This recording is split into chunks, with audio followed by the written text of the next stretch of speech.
The Art of War by Sun Tzu, translated by Lionel Giles.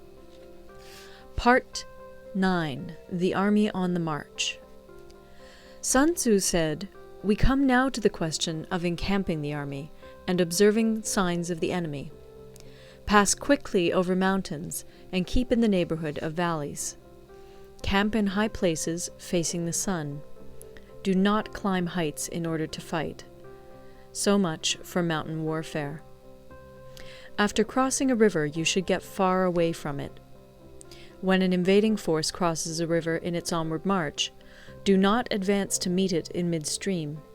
It will be best to let half the army get across and then deliver your attack.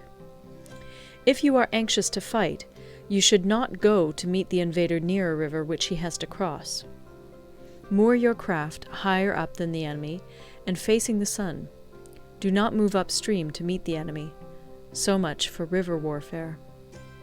In crossing salt marshes, your sole concern should be to get over them quickly, without any delay. If forced to fight in a salt marsh, you should have water and grass near you and get your back to a clump of trees. So much for operations in salt marshes. In dry, level country, take up an easily accessible position with rising ground to your right and on your rear, so that the danger may be in front and safety lie behind. So much for campaigning in flat country. These are the 4 useful branches of military knowledge which enabled the Yellow Emperor to vanquish 4 several sovereigns. All armies prefer high ground to low, and sunny places to dark. If you are careful of your men and camp on hard ground, the army will be free from disease of every kind, and this will spell victory. When you come to a hill or a bank, occupy the sunny side, with the slope on your right rear. Thus you will at once act for the benefit of your soldiers, and utilize the natural advantages of the ground. When, in consequence of heavy rains up country, a river which you wish to ford is swollen and flecked with foam, you must wait until it subsides. Country in which there are precipitous cliffs with torrents running between, deep natural hollows, confined places, tangled thickets, quagmires, and crevasses should be left with all possible speed and not approached. While we keep away from such places, we should get the enemy to approach them. While we face them, we should let the enemy have them on his rear.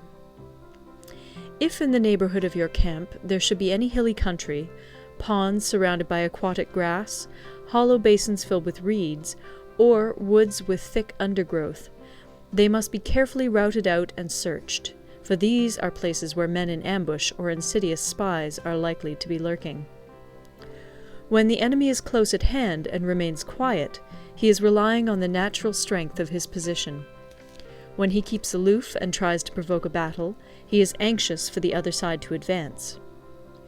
If his place of encampment is easy of access, he is tendering a bait. Movement amongst the trees of a forest shows that the enemy is advancing. The appearance of a number of screens in the midst of thick grass means that the enemy wants to make us suspicious. The rising of birds in their flight is the sign of an ambuscade. Startled beasts indicate that a sudden attack is coming. When there is dust rising in a high column, it is the sign of chariots advancing. When the dust is low, but spread over a wide area, it betokens the approach of infantry. When it branches out in different directions, it shows that parties have been sent to collect firewood. A few clouds of dust moving to and fro signify that the army is encamping. Humble words and increased preparations are signs that the enemy is about to advance. Violent language and driving forward as if to the attack are signs that he will retreat. When the light chariots come out first and take up a position on the wings, it is a sign that the enemy is forming for battle. Peace proposals unaccompanied by a sworn covenant indicate a plot. When there is much running about, and the soldiers fall into rank, it means that the critical moment has come. When some are seen advancing and some retreating, it is a lure. When the soldiers stand leaning on their spears, they are faint from want of food. If those who are sent to draw water begin by drinking themselves, the army is suffering from thirst. If the enemy sees an advantage to be gained and makes no effort to secure it, the soldiers are exhausted. If birds gather on any spot, it is unoccupied. Clamor by night betokens nervousness. If there is a disturbance in the camp, the general's authority is weak. If the banners and flags are shifted about, sedition is afoot. If the officers are angry, it means that the men are weary. When an army feeds its horses with grain and kills its cattle for food, and when the men do not hang their cooking pots over the campfires, showing that they will not return to their tents, you may know that they are determined to fight to the death. The sight of men whispering together in small knots, or speaking in subdued tones, points to disaffection amongst the rank and file. Too frequent rewards signify that the enemy is at the end of his resources. Too many punishments betray a condition of dire distress. To begin by bluster, but afterwards to take fright at the enemy's numbers, shows a supreme lack of intelligence. When envoys are sent with compliments in their mouths, it is a sign that the enemy wishes for a truce. If the enemy's troops march up angrily and remain facing ours for a long time without either joining battle or taking themselves off again, the situation is one that demands great vigilance and circumspection. If our troops are no more in number than the enemy, that is amply sufficient. It only means that no direct attack can be made. What we can do is simply to concentrate all our available strength, keep a close watch on the enemy, and obtain reinforcements. He who exercises no forethought, but makes light of his opponents, is sure to be captured by them. If soldiers are punished before they have grown attached to you, they will not prove submissive. And, unless submissive, they will be practically useless. If, when the soldiers have become attached to you, punishments are not enforced, they will still be useless. Therefore, soldiers must be treated in the first instance with humanity, but kept under control by means of iron discipline. This is a certain road to victory. If, in training soldiers, commands are habitually enforced, the army will be well disciplined.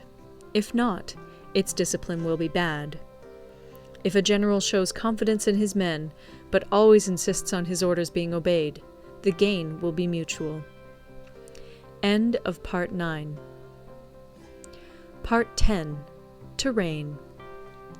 Sun Tzu said, we may distinguish 6 kinds of terrain, to wit, 1. Accessible ground, 2.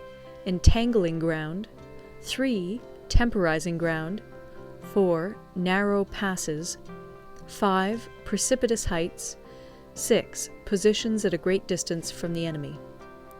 Ground which can be freely traversed by both sides is called accessible. With regard to ground of this nature, be before the enemy in occupying the raised and sunny spots, and carefully guard your line of supplies. Then you will be able to fight with advantage. Ground which can be abandoned but is hard to reoccupy is called entangling. From a position of this sort, if the enemy is unprepared, you may sally forth and defeat him. But if the enemy is prepared for your coming, and you fail to defeat him, then, return being impossible, disaster will ensue. When the position is such that neither side will gain by making the first move, it is called temporizing ground.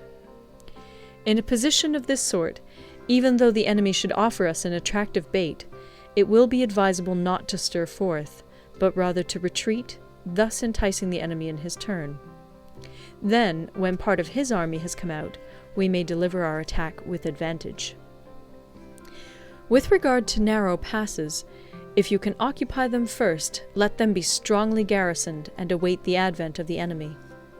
Should the army forestall you in occupying a pass, do not go after him if the pass is fully garrisoned, but only if it is weakly garrisoned. With regard to precipitous heights, if you are beforehand with your adversary, you should occupy the raised and sunny spots, and there wait for him to come up. If the enemy has occupied them before you, do not follow him, but retreat, and try to entice him away. If you are situated at a great distance from the enemy, and the strength of the two armies is equal, it is not easy to provoke a battle, and fighting will be to your disadvantage. These 6 are the principles connected with earth. The general who's attained a responsible post must be careful to study them. Now, an army is exposed to 6 several calamities, not arising from natural causes, but from faults for which the general is responsible.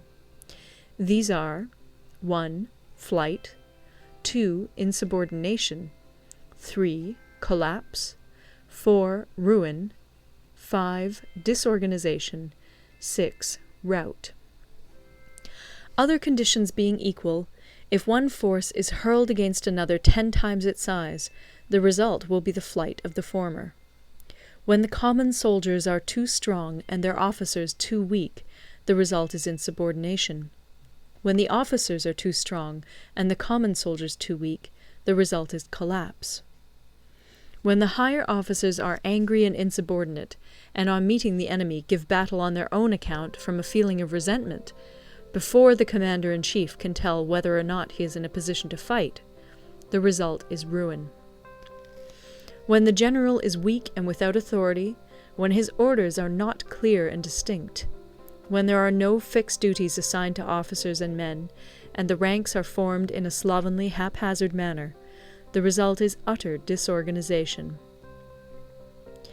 When a general, unable to estimate the enemy's strength, allows an inferior force to engage a larger one, or hurls a weak detachment against a powerful one, and neglects to place picked soldiers in the front rank, the result must be rout. These are 6 ways of courting defeat, which must be carefully noted by the general who has attained a responsible post. The natural formation of the country is the soldier's best ally, but a power of estimating the adversary, of controlling the forces of victory, and of shrewdly calculating difficulties, dangers, and distances, constitutes the test of a great general. He who knows these things, and in fighting puts his knowledge into practice, will win his battles. He who knows them not, nor practices them, will surely be defeated. If fighting is sure to result in victory, then you must fight, even though the ruler forbid it. If fighting will not result in victory, then you must not fight even at the ruler's bidding.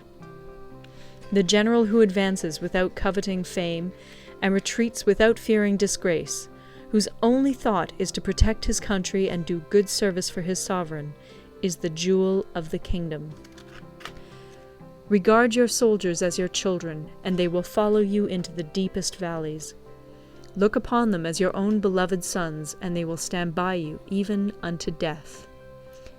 If, however, you are indulgent, but unable to make your authority felt, kind-hearted, but unable to enforce your commands, and incapable, moreover, of quelling disorder, then your soldiers must be likened to spoilt children.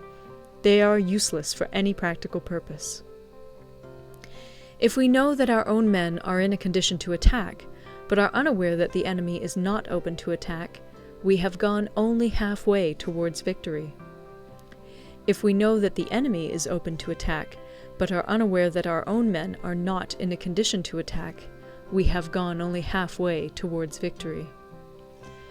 If we know that the enemy is open to attack, and also know that our men are in a condition to attack, but are unaware that the nature of the ground makes fighting impracticable, we have still only gone halfway towards victory.